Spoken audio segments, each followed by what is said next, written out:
We bring in our Food City player of the game. It goes to Tori Rutherford, 11 points, 4 rebounds, couple steals, couple assists, 5 of 8 from the field. Tori, excellent performance from you today.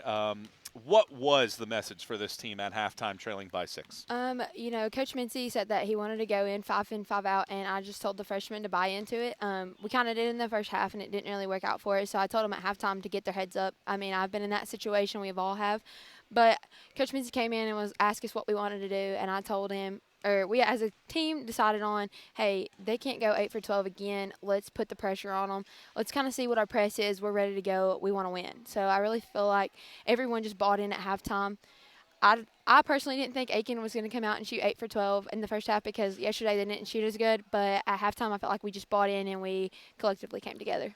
Last year, you missed the final couple months of the season. How did you use that time wisely, learning from players like Abby Wilson and Braylon Weichel? Definitely learning from Abby and Braylon. It was really good for me. At first, I kind of dealt with, like, why me, like, why go out? But, watching them and also just learning how Coach Mincy coaches and how he plays. I felt like today a few times in my head I'd be like, I really want to call this play. And then 5 seconds later he would call it. So I was like, well, I guess we're learning each other a little bit. So that was really good. But I'm just really glad that I had leaders out in front of me to watch and just to carry on the legacy that they left behind. So. When you look at this contest, you score the first 14 points of that third quarter, but because you were down 6, you still had to put in a lot of work at that point.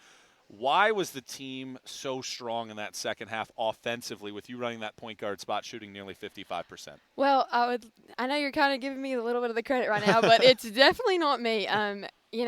We just bought into each other. We trust each other.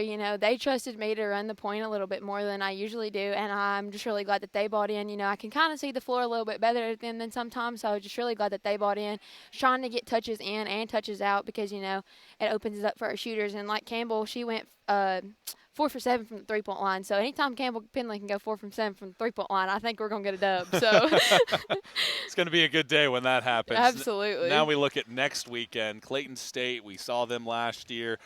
You and Abby Wilson were great defensively against them. And then North Georgia in a rematch of the NCAA tournament contest.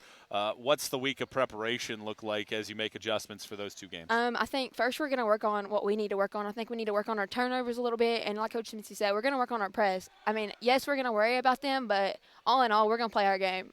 We have the confidence. We came up here.